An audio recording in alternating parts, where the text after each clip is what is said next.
Hey, everybody. Thanks for joining me. This is Selena Roane with Close to Death, and this is hosted by DTM Wicked Radio and powered by FEAR Paranormal. Tonight, I've got a good guy here that I've been waiting to talk to for a little bit. I saw him recently at the Stanley Hotel, but Mr. Ben Hansen from Fact or Fake Paranormal Files, how are you tonight? Good. How are you guys doing? Oh, my God, I'm doing really good. I'm happy that you could join us tonight. It was really cool to get to spend some time with you and investigate at the Stanley for the Lost Limbs Foundation event. That was awesome.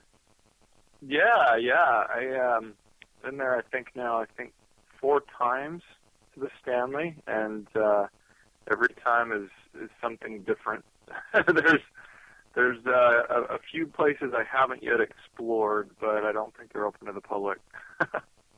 Well, we did, have some really interesting stuff happen to us while we were in the concert hall. Still can't debunk the door. I've tried several times. But, the Stanley Hotel event was just really cool, and what I really like about it is the fact that they worked with Lost Limbs Foundation, and it wasn't as huge of an event that we had hoped for, but it was really cool, and a lot of people gave a lot of money and really helped out, and I really appreciate you kind of bringing Lost Limbs to the forefront, because it's a really awesome organization.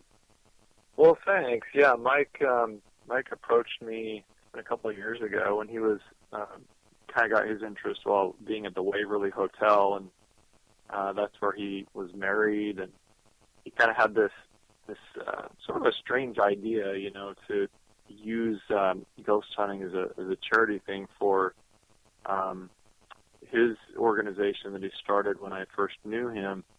And he figured, why not? I love ghost hunting, and it's what I can do, and I've got connections, so let's raise money for the organization. And that's what he's done. It's really cool to watch it kind of grow. And in fact, I'm doing 2 events with them coming up this month, and then one the next month with Grant Wilson and a whole bunch of other people. And it's going to be really cool to see now that he's got the base formed to actually reaching out and helping these individual kids, with their prosthetic equipment and stuff like that.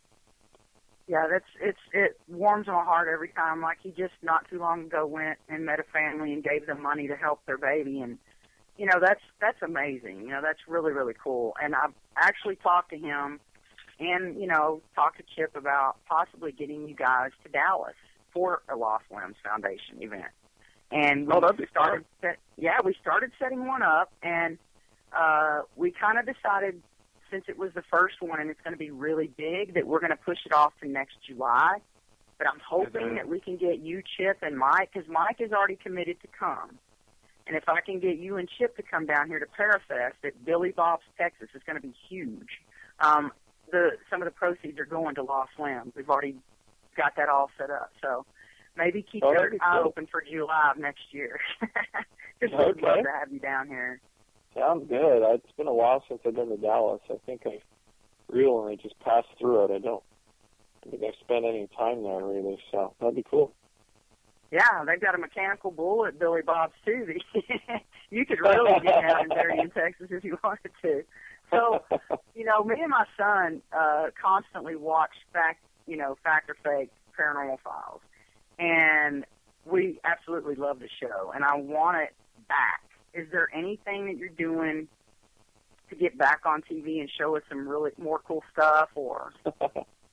Well, I have been back on TV, and we've got a lot of show ideas that we're trying to sell. As far as Fact or Fake, though, it was kind of the end of an era with all TV shows of that nature, and that's why there's only a few networks that are buying sort of these team-based, paranormal shows anymore. So I think those things will come back, but for now, it wasn't just Fact or Fake. You've only really got Ghost Hunters and Ghost Adventures that are kind of the last remnants. There's been a few others that have been tried, but there was nothing I think as unique as our show, and that was just a network decision. So unfortunate, but I had a documentary that aired in Canada, UFO documentary, and we're waiting to see if that one will get picked up again. It should be airing in the U.S. on the Smithsonian Channel. We just don't know when quite yet. And got a lot of other cool. My son and I really enjoyed, learning about all these different things that you guys did, and you didn't just stick to, the paranormal files. You stuck with, you also did UFOs and Bigfoot and other mysteries. And so I know you're a big UFO guy. Tell us a little bit about maybe one of your most, I guess, prominent UFO cases or sightings that have kind of stuck with you. Well, yeah, it was my first interest, in the paranormal is UFOs and kind of the thing I know most about. There's so many really good cases. It's easier to get video now. It's also easier to fake things, so there's a couple cases where I've been really close to, with current research, for example, the most famous, probably well-documented abduction case of the Travis Walton story that, Fire in the Sky the movie was based on. I remember watching that movie when I was a kid and being kind of really worried and scared, of the possibility of abductions, but I never thought that I would actually meet the original guy and the guy that was based on and become good friends with him, and now he's got a thing. His 40th anniversary event is coming up this November. So 40 years after that happened in the mountains of Arizona, and we're still. I'm not mistaken. I'm like, God, I'm so excited. Out of everybody up there, I think he's one of the top ones I'm more excited to meet because, he was in a UFO. How cool is that? You know what I mean? Not that what happened to him while he was in the UFO or wherever they took him was pleasant, because if it was anything like the movie showed, woohoo. Well, parts they of do it definitely were, but there wasn't any tools going into his eyes or waking up in cocoons or any of that. That was Hollywood. So the real story is far more believable. But when you meet him, you can get a sense that this is a really humble guy, and you don't have to just take his word for it. You've got 6 other witnesses, who saw what happened. Passed lie detector test. They passed multiple times. Yeah, multiple times. That's craziest thing ever, and Chip cracks me up because he's not scared of ghosts. He's not scared of a lot of stuff, but he cannot stand aliens. He goes, those little bastards freak me out. That's true. That's true. And I'm like, really? I didn't know that about you. So if I ever wanted to really jack with Chip, I know I'm just going to get like a little alien something or other and put in his room. He will freak him out for days. Oh, my goodness. So, the UFO thing, I've my best friend that, we used to watch anything that had to do with UFOs, and there have been a couple of sightings recently, and I've seen the video to them and things like that, and I'm not real sure if that's exactly what I'm looking at. Some of them look like lights, and just kind of like a reflective, like mirror up there, and then others actually look like a disc. What is for most of the reports, what type of, are they all different kinds of, spacecrafts that they're reporting, or are they mostly the same thing, or, are there all different kinds of reports? It used to be, back in the 40s and 50s, people were reporting saucer-shaped, cigar-shaped, metallic craft. Then about that time, or our own creations, the government kind of duplicating things that they either recovered or something of that nature. So it's kind of hard. That argument for me is difficult because, say, like when we had our stealth bomber and we had the Raptor and these jets that they test in some of these, secluded air bases, they've had crashes before when they've ventured out from the base, and eventually they do have to get way beyond their training range. And they'll crash in the desert, and they'll come along and say that it was, they might even say, yeah, it was a new secret craft being tested, and so you can't go by there. Or other times they'll say it's a small plane that crashed, and they got to recover it, whatever.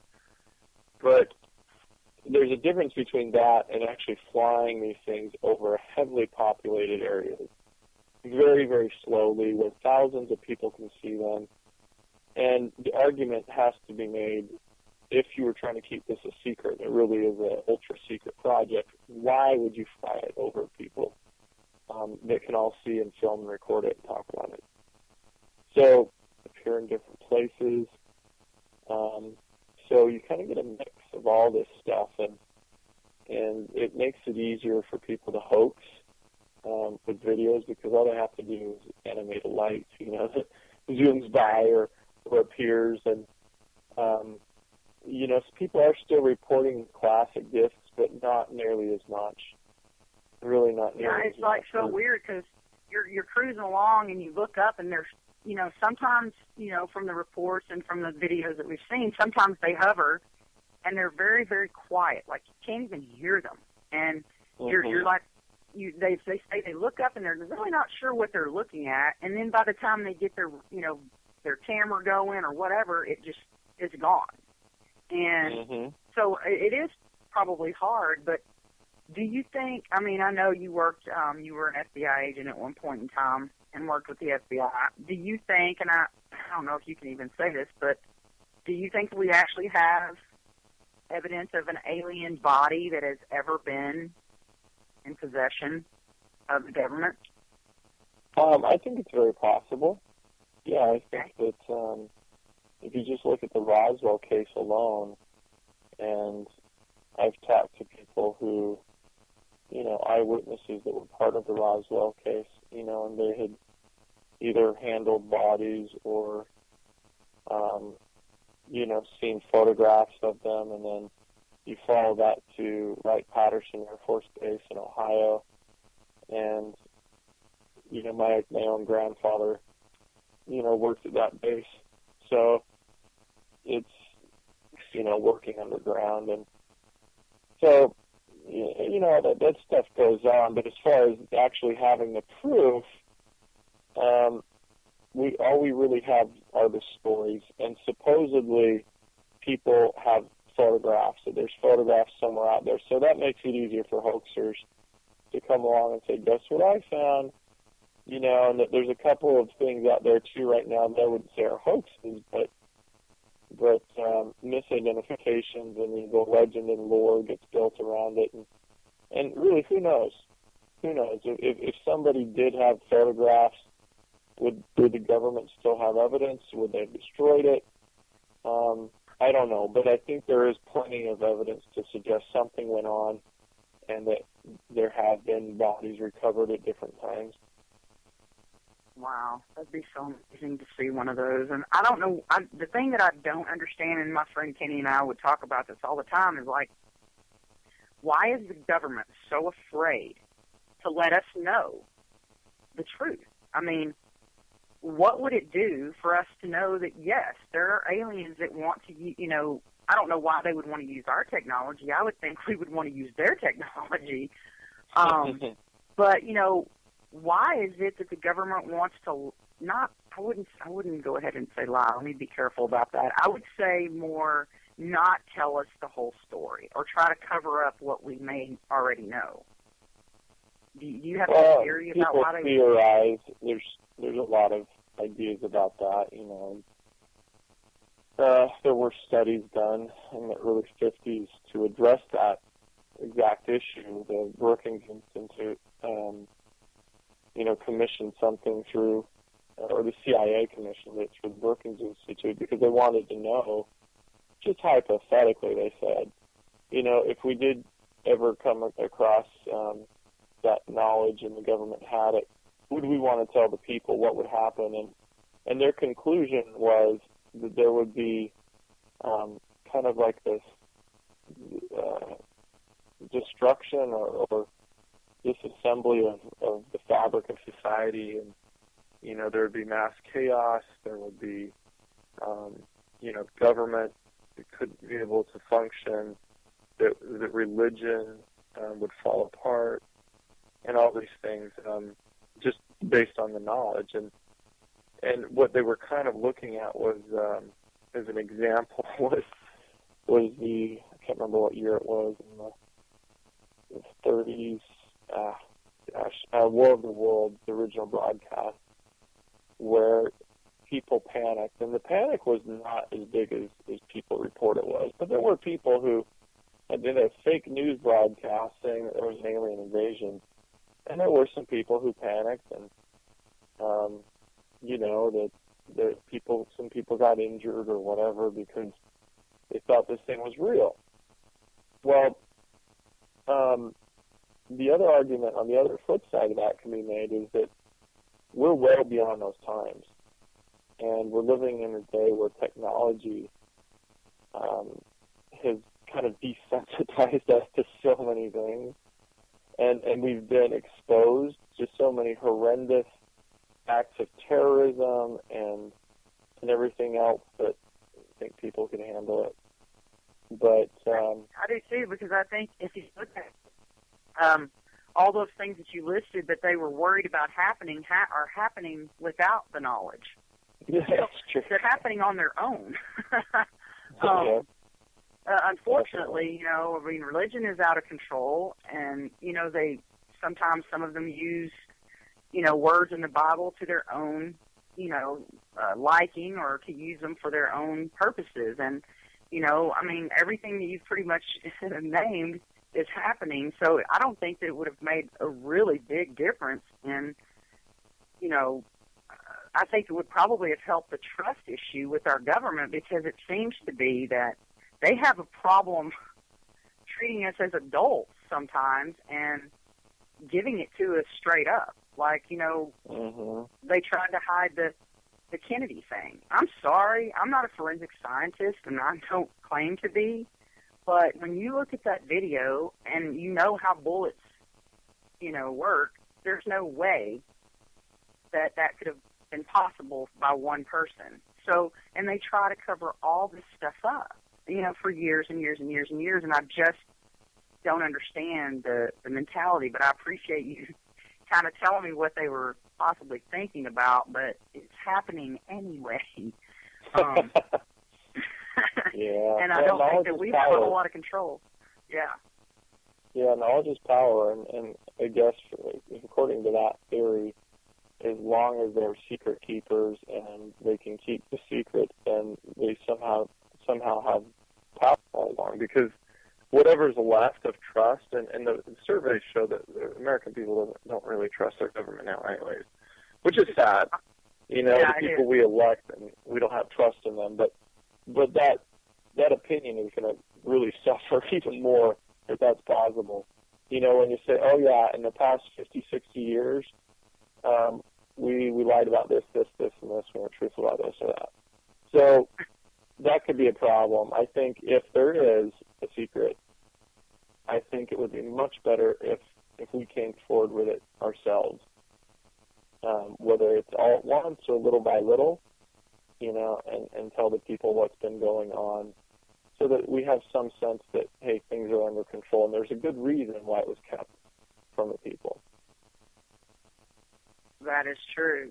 When we were talking about how they would possibly like our technology or whatever, and I'm always wondering, when these crafts are found or whatever, do you think that we've been actually using what we find to further our technology? Because look what a leap we've taken. I mean, since I was in high school in 80-something, we didn't have, cell phones or laptops or any of that stuff. Mm-hmm. And so now it's like my kid's got every freaking tablet. There's a good book called The Day After Roswell, which was written by Philip Corsa, who was a colonel in the Air Force who worked in research and development, and he even admits that his book was not thoroughly edited correctly, so there's some, I guess, embellishments in there, but the general idea that he was helping put some of this technology that had been recovered into the private sector so that it could be used, that's his whole, argument, is that this really did happen. I think we, honestly, there have been advancements. There has been some big jumps in technology, but not, for the sake of argument, I honestly expected this to be further. I'm kind of a future snob when it comes to that, because I think once you get going in science and you open so many doors, you could expect an exponential growth, which I think is what we got. But, some will make the argument that there was no way we could have learned how to travel to the moon in such a short amount of time. I don't know. I honestly don't know that much about those aspects of science to know how incredible that was. But it's kind of difficult to say how much we would have borrowed from that. All I know is I have had a few experiences where I've seen craft doing amazing things, and if they are ours, I would say in that example, they are so far beyond over 200 miles an hour. It's that extreme. There's just no way to compare the technology difference. And so the technology that makes me wonder. The technology that I saw that you had, that I'm so jelly over, and I'm so upset that Rob and Terry had to sit there and push it and go, oh yeah, look what I got. I was like, oh, your night vision equipment is so amazing. Can you tell us a little bit about that? Because I know a couple of my friends that are listening right now that I told them about it. So can you kind of tell them a little bit about it? Yeah, well, I do love the night vision and the thermal stuff. We've used it on the show. It's generally been kind of the wish list of, ghost hunters too, because they want the best stuff. But it's been usually, like, a thermal camera has been between $4,000 to $7,000, and they're just kind of barely starting to come down in price.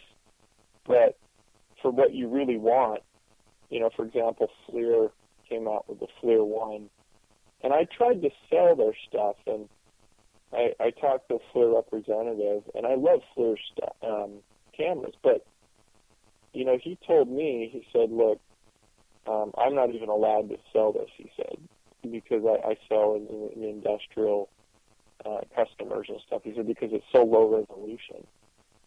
It's like 80 by 60 pixels. And if you've ever tried using that thing, it's like a sort of a thing. And I try to find products that I would like to use and that are, more affordable. And so we do have a new thing that I've imported from Israel, which fits Android phones. And they're $15.99. I sell them for $15.50. But they fit right on your Android phone, and it's a full high-resolution, thermal camera that does videos and photos, and so much less expensive than what they used to be. And then the night vision goggle, right? 1,500. Yeah. Okay. Yeah. Just so everybody knows, it was not $15.99. Okay. No. You can still go and buy something made by FLIR or the Seek. I think it's like a couple $100, $400, something like that. And it just all depends. Are you looking to just have something thermal that I can pick out some temperatures and whatever? Are you looking for really good resolution? Where you can set the thing up and leave it running, or do an EVP session and have it running, with really high res thermal at the same time. So you kind of get what you pay for, but these cameras generally would be about $3,000 to $4,000. They've been able to do it for a whole lot less, and that's why I go through all the effort to bring them in from Israel. But yeah, so my company's Night Vision Ops, and I have those cameras, and I have the night vision cameras and goggles, you know, that you can adapt to your iPhone. You can adapt to a DSLR camera, anywhere from about $1,900 or $1,100 all the way up to, you know, over $4,000, just depending on what you're trying to do with it. So it is an investment. It's a definite investment. But what I got tired of was going out and seeing things in the sky and not being able to record it, because you take out your iPhone and you're like, yeah. Can't see it. Yeah. Yeah. You can't even take a good picture of a huge, freaking bright full moon. I mean, it's like it doesn't even do it justice. No, forget about it's it. not meant to do. It's not meant to take photos like that. So we're almost to your 30 minutes, but I wanted to ask you your favorite place that you've been to, whether it be paranormal, UFO, whatever. What was your favorite location to go to? I don't know, for different reasons. You know, I like the historic places. I like going places and saying, this is where this happened. You know, so I love going back at, you know, nighttime and doing sky watches where Travis Walton, you know, his site was up in Mogollon Rim in Arizona. I, you know, been to Roswell now twice, you know, to the debris field, and I like to go metal detecting there, you know, and see if we can find anything. And then I have my favorite ghost hunting places where, you know, like the Battleship, North Carolina, I think is just off the charts with activity, or Tombstone, Arizona. You know, we're going in May. in May. I'm so excited. I'm like, I can't even hardly wait. It's like, how many weeks do we have left? But I really appreciate you taking time out of your evening to be with us, and I can't. I hope that I can see your documentary. So make sure you post it on your wall whenever you're going to have it on. Me too. I haven't seen it yet. Oh, okay. They promised me that now that you've reminded me, I'm going to email them and see if they get me some discs of it, because I haven't seen it either. Oh, good. I can't wait to see it, though, and I'm hoping to see you soon. And don't forget about maybe next year being with us here in Fort Worth for the Lost Limbs Parafest. Sounds good. Yeah, just let me know. All right. Thanks, Ben. I appreciate it. All righty. Okay. You have a great evening. All right. That was Ben Hansen. He's a busy, busy man, so we get 30 minutes with him. And then my next guest should be calling in soon, if not already on the phone. We're here. You ladies are there. Y'all are good with timing. How are y'all tonight? Doing good. How are you doing? I'm good. Why don't you introduce yourselves to the audience, please? Well, my name is Millie Sharp, and I'm an investigator with Heartland Paranormal Research Organization. My name is Shanda Polstoid. I'm a co-founder of HPRO. Jerry, you want to go? Hi, I'm Jerry Irby, and I am co-founder of HPRO. We got one more? Nope, just three of us. Just three of it. Okay. Well, you girls, I'm so glad you guys could join us tonight. But let us know a little bit about Ozarks Phenomenon coming up. I'm so excited. We are too. So tell us a little bit about what's going on March 28th up in Springfield, Missouri. Oh, goodness. It is going to be a fun-filled day of paranormal investigation, research, all sorts of really good things. So we've got 10 awesome speakers that are going to be sharing a lot of information about their, paranormal research experience. And so I know we're really excited to have you there. And, I can't wait. Yeah. And so at 10 a.m. in the Shrine Mosque in Springfield, we'll start, and we'll have doors open around 9:30.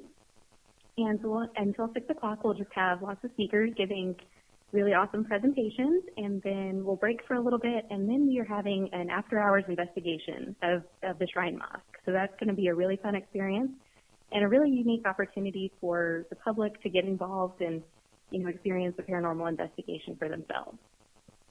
And I'm looking really forward to the Shrine Mosque, too. I haven't done any research on it yet because I've been so freaking busy doing the other stuff that I've been doing. But Brenda and Justin and we can't wait to get up there and investigate and check it out. And, the speakers that you got, no, I'm not saying myself, I'm just saying like Rob and Melissa and Teal, and you've picked some really great speakers. And you've been working on this for quite some time. You girls have went to the extremes to raise money. So what all did y'all have to do to get this to go? Oh my gosh, we've done so much fundraising. We have had several yard sales. My spare room in my house is still full of yard sale stuff. So we've done yard sales, we've done Softball tournament. We've done St. Louis Cardinals calendars through them. Mm-hmm. We've sold those. A lot of begging, begging our families and friends. But we're really excited. We put a lot of time and effort and, our whole hearts into this, and we're really excited to see it come to fruition. And it's going to be a super fun day, and we're really excited to see what happens. It's you've got, the Ghost Hunter store, Paranologies will have a little something up there on my table. You've got all kinds of, I don't know how many other vendors you have. What else you got coming up there? You got jewelry people. What you got? We do. We have one lady that sells essential oils, so that'll be very interesting. I'm not sure if Ryan that's with our team, I don't know if he makes like his own colognes and perfumes and lotions and all that kind of stuff. I don't know if he's going to bring that from Idaho with him or not. We have, different authors, and who else do we have? Lisa L. Martin.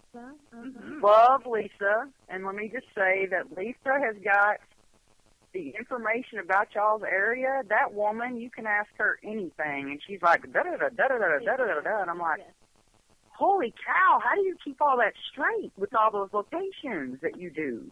Because I'd be mixing my facts up. I'd be like, oh, did that happen here, or did that happen over there at Carthage Opera House? Oh, crap. Right. She's a busy, busy woman, and her books and everything, she was in a documentary with myself and Chip and the Klinge brothers for Shadows on 66. Yes. Mm-hmm. And she actually was the one that made Chip go, when he saw Nancy Staffelback's actual picture, because he saw the picture and he'd already seen the vision in the house. And then he saw the picture and he said, oh, crap. And then Janelle walked in.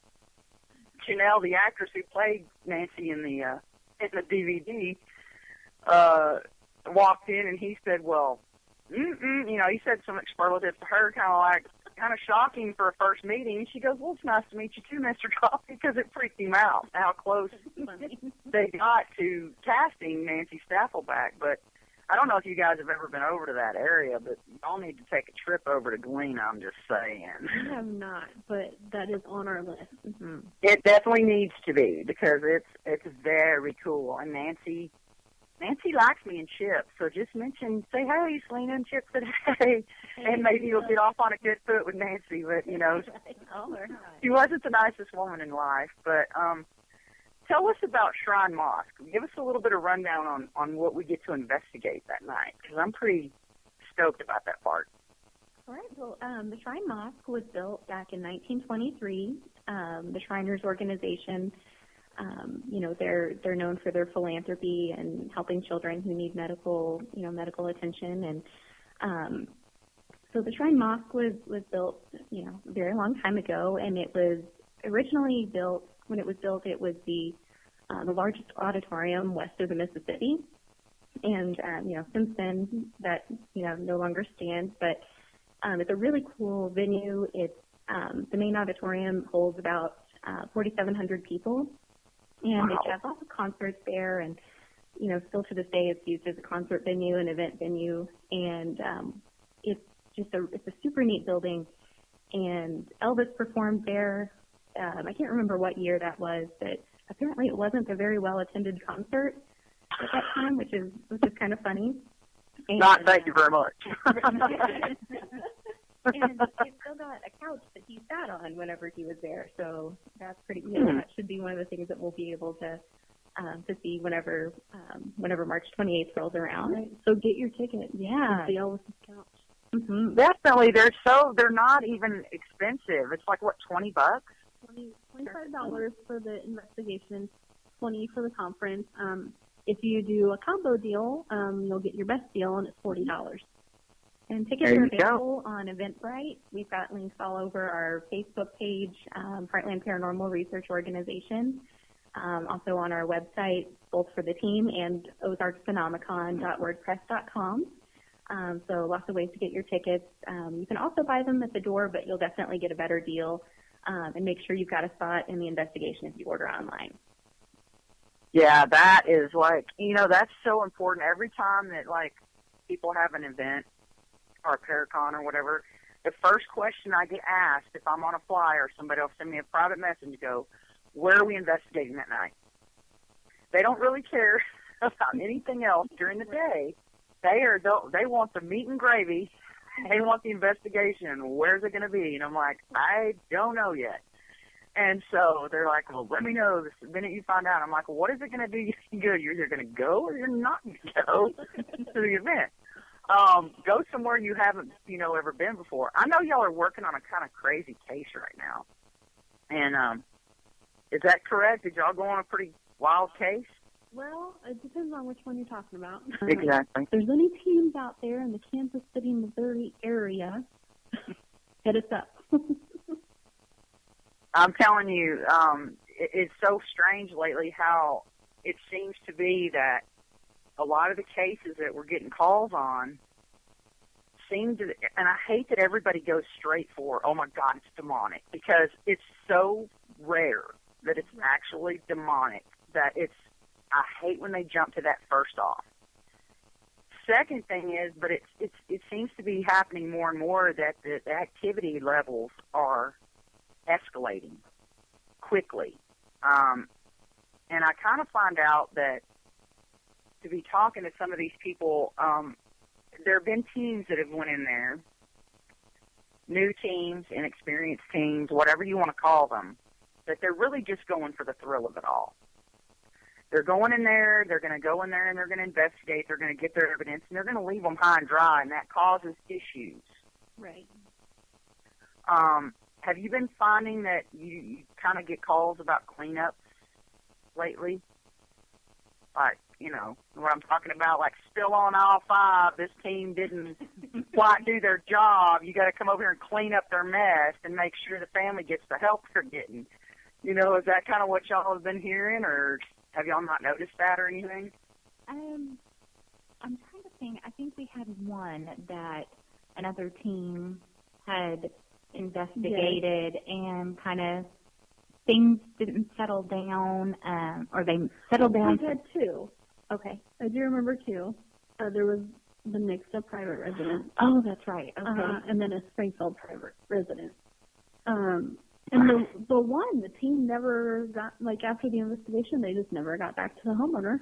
Yeah. Which I think he found out there may have been some health issues that occurred, but, regardless. Didn't turn over any evidence or anything, let them know what they had found. So we got that case.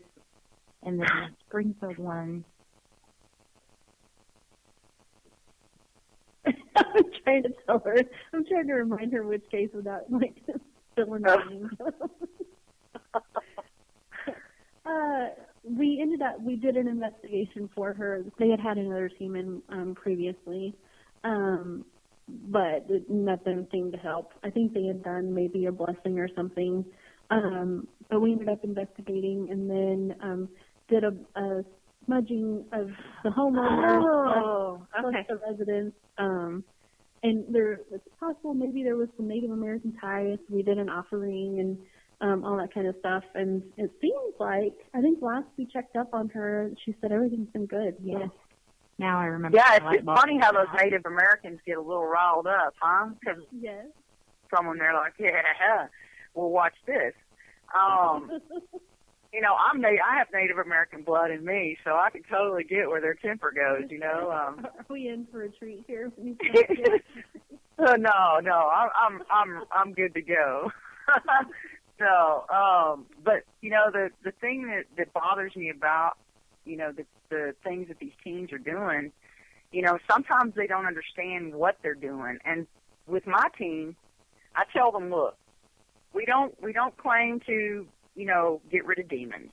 We don't claim to do cleansings on people. We don't claim to do these things. If we can't handle something, we call someone else. Right. Y'all have like a network of like clergy people y'all can call, or other people that are like, I guess they're more specific in what they handle. Well, of course, we have Ryan on our team that deals with spiritual warfare, and he is a great asset. Even though he's a few states away now, he's always there for consultation. We also let me try that again. We also know quite a few people that we can call in, and if it is out of our scope, we definitely want to get them to the right person because we don't want to make anything worse. Exactly. And so, it's about having that experience, not just going in, oh, I read a book. It's not that simple. And so we absolutely want to find the right person to take care of the situation. Yeah, exactly. For the sake, especially when I always have a real big emergency red flag when kids are getting jacked with. Right. But I've also found out a lot of our cases when we go out and do like interviews or talk to them on the phone and kind of get a feel for stuff, I'm kind of getting a lot of this. They watched way too much TV, and it's like they just want a team to come out, and it's like an entertainment thing for them, And this isn't something to play with, and we do it for free, so it's not like we enjoy like using our money and stuff to come out when it's just a joke to these people. Some people will watch all these shows and go, yeah, I'm getting, tugged on, they're messing with my hair, they're doing this, I'm smelling this and that. And, after about 15 cases, you're like, are you sure you're not smelling yourself? I mean, seriously, because I'm not smelling anything through your house. We've looked under your house, we've looked around your house, we've checked your pipes, Right. We don't smell anything, and I was just like, maybe she's smelling her, I don't know. I just don't know what to do. Because we went out there 2 times and we actually, everything was supposed to be off the chain, right? Uh-huh. And we got nothing. Do you find that to be happening a lot more where people are pretty much just wanting you to come out and entertain them, pretty much? And, one thing that we do on our team, it seems like, we've had a lot of that. But one thing we do on our team is not everybody's comfortable with letting a bunch of strangers into their home alone to run around for the night. So, we always, either the homeowner or a homeowner representative over 18, just one person can stay with the team. And it seems like we've had a couple that their neighbors wanted to be there, their brother-in-law, their sister-in-law, a family member from 2 states away wanted to come and see. And it's like, we're not here to perform for you. We're here to help you feel comfortable in your own home. And I can't do that for you if you have an entire audience because it contaminates evidence. If people are talking, we're not going to be able to hear what we need to be hearing. Right.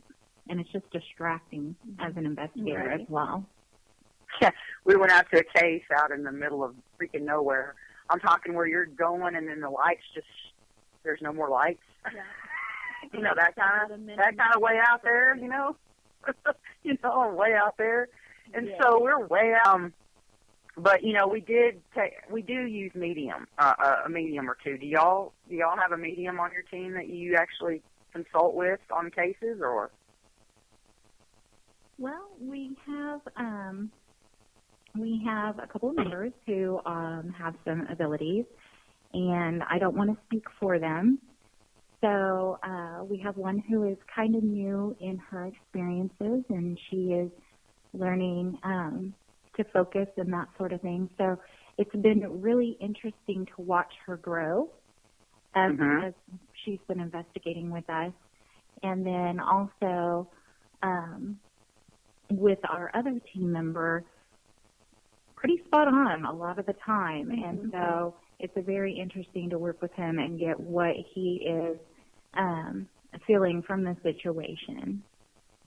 Isn't that interesting to watch? And it's so strange because they're all different. Like, you know, I asked Chip, how do you receive your messages? You know, he goes, I don't know. It just, you know, I don't know how it works. It just works. And I'm like, okay. And then I'll ask my other friend, how do you receive your messages? And she says it's like movies, like an old-time movie, you know, where it's like frame by frame by frame, and then when it runs out, it's like just blank frames, and that's it. That's all she gets. And I'm like, it's so strange how, you know, they all work differently. But the one we use, she is like, we have a skeptic on our team. He is an ex-military, a cop. Mm-hmm. Everything has to make sense. Everything has to have a logical explanation. And I'm like, okay, well, in the paranormal, it may not. So, right. So be ready for that. And he's like, that's what I want. He said, you know the reason why I really started on the team? And I go, why? He goes, to prove you're full of crap. I go, really?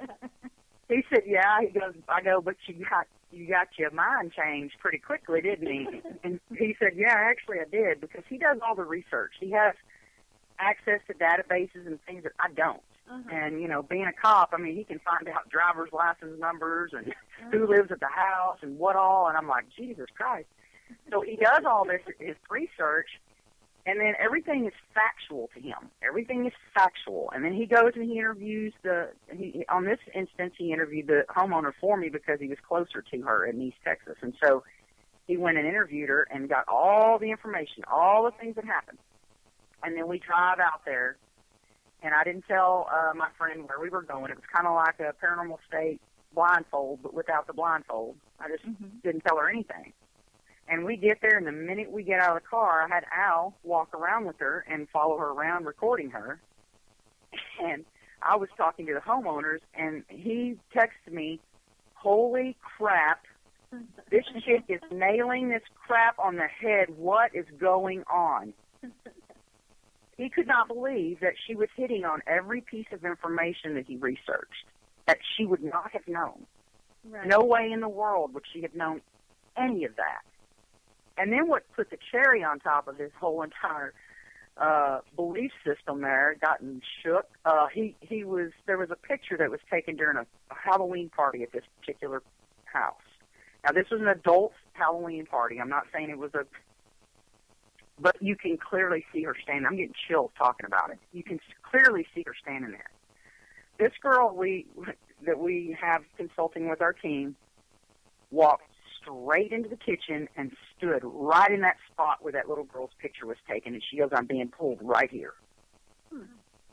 And you should have seen the homeowners choke on their wine. And then Al looked at me, and I just kind of grinned like, I tried to tell you, you know. So that is always amazing to see some skeptic that was so hardcore about, let's get the facts here, this has got to be logical, get his mind completely blown by a medium. It is the best feeling ever. You know, it's almost like a little kid in a candy store. I'm like, ooh, I just changed somebody over to the dark side. Yeah. You know, it's really interesting.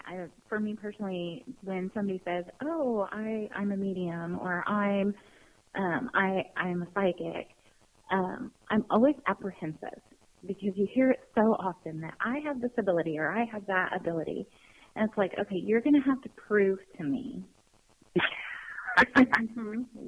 Yeah. Let me see what you got here, and then you know. There's a lot of that. There's a lot of that, and it's just like it's running rampant now. It's like used to you would see one or two mediums, one or two psychics. Now it's like overflowing with all these psychics and mediums, and I'm like, Well, there's a couple that I know dang good and well they full of it, and you know, I mean, it's been proven, and it's funny because, you know, they think so highly of themselves and everything, and then they get proved wrong, and they have nowhere to go with it. So there's just you can't back out of what they said. But it is sad that you have to go prove it to me. You know what I mean? You have to be that, like skeptical of people because they're so full of crap. But, with me being an empath, I didn't even know I was a freaking empath until recently, till like a little over a year ago, actually. And when I was told that, and when the lady asked me all these questions, and I'm like, yeah, I do that, yeah, holy crap, yeah. You been following me around or something? And then she said, you're an empath. And I'm like, look, lady, I've been called a lot of crap in my time, but what is an empath? And so she explained to me what it was, and it was like this choir thing went off, like, oh, my God, everything makes sense. Like, everything makes sense. And so it's hard to say you're wrong about, an empath. You can't really say they're wrong because they're just feeling feelings, But I wish to God I could see and communicate with spirits, and I'm opening up a little bit more, and I'm getting names, and I'm trying to listen to my gut a little bit more. But I always try to talk myself out of it, I seem. Like, why would that name come up in my head? That ain't meaning nothing. Shut up, and now I'm starting to accept it more. Yes, I'm starting to accept it more. So I know that you guys are kind of waiting to hear my presentation because unfortunately at Paracons, all these years that I've been going, no one ever talked about it, so it never clicked. I never went, oh my God, that's it, or I would have known a lot earlier. But learning it and learning about it, the hardest thing I've found is the shielding process. Yes. When you suck it in for so many years and that's all you know, and then all of a sudden somebody goes, oh, you got to start shielding that crap off. Oh, really? Mm-hmm. Oh, because I just thought I was supposed to sponge it all up and just deal with it. And that's the hardest thing. Do you not find that shielding is tough? I can't speak from experience. I always joke that I feel like a rock, and everyone tells me that I'm not giving myself enough credit. But I know talking to our team member that is developing her abilities, that seems to be something that she brings up a lot in addition to kind of the self-validation for her. But then also on a personal level, my nephew has been dealing with some stuff the last year and a half or so. And so he's starting to learn, kind of how to draw some limits and kind of take control. So I'm really excited for him to hear you talk, Selena. I think he's going to get a lot out of it. Yeah, it's amazing because the first time I spoke, actually, in Jefferson, Texas, I was really nervous, of course, and there was over 100 and something people staring at me. And being an empath, that's overwhelming, and you want to run out of the room and go, oh, my God, I can't do this. But, I got through it, and when I look out in the audience, and I've gotten really close to this girl and her family. It's an 11-year-old girl. She's 12, actually. Her birthday's today. Happy birthday.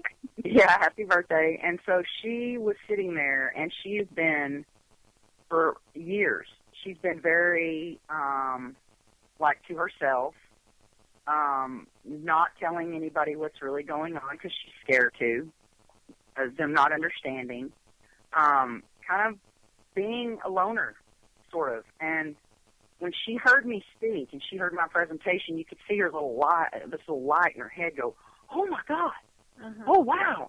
I do that, too. Oh, my God. She's just like me. And it connected.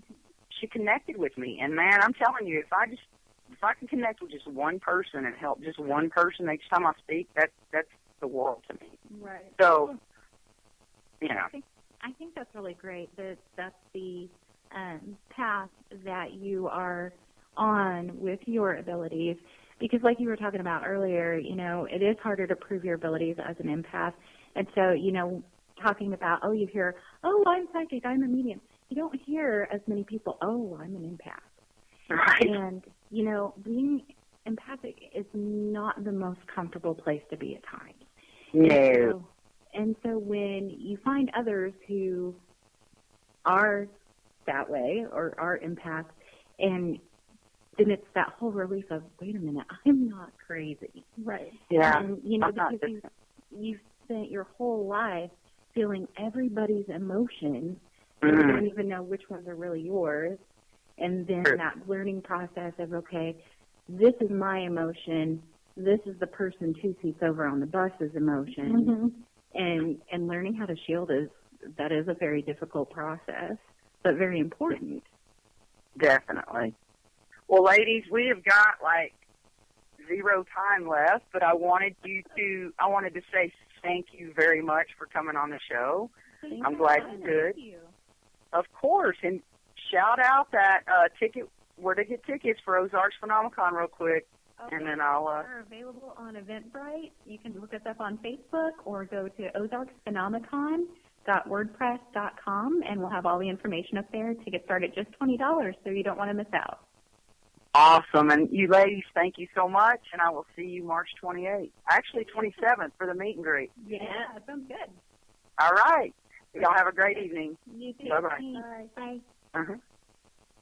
All right, everybody. I hope you enjoyed the show tonight. I wanted to make a couple of announcements of some events besides the Ozarks Phenomenon that is March 28th at Shrine Mosque.